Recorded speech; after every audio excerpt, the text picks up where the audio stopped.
Këngëtarja e njohur shqiptare Fifi u shfaq mbrëmjen e djeshme në një transmetim live në Instagram, ku fillimisht kishte hyrë për të folur rreth pjesëmarrjes së saj në edicionin e 64 të festivalit të këngës në RTS. Ajo këtë vit konkuron së bashku me Tiri Gjocin me këngën Rri, një duet që prej publikimit të parë ka marrë vëmendje të madhe dhe komente pozitive nga publiku. Megjithatë, biseda e saj me ndjekësit mori një kthes të papritur. Fifi u shfaq dukshëm e ngarkuar emocionalisht, ndërsa në një moment nuk arriti më të mbante lotët. Këngëtarja la të kuptoi se po përballet me presione të forta dhe situata të paarsyeshme që sipas saj po krijohen në kuadër të festivalit. Ajo foli për një orkestrim që po i vështirëson rrugën dhe po i shton stres të panevojshëm. Situata u rëndua më tej kur në komentet e transmetimit u përmend djali i saj.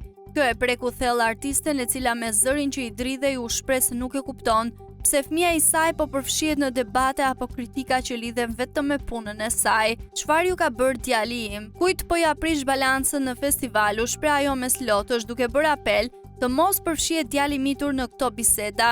Ndjekësit reaguan menjëherë me mesazhe mbështetëse, duke i kërkuar të fokusohet te muzika dhe performanca në skenë. Fifi dhe Tiri pritet të jenë një nga duetet më të komentuara të këtij edicioni.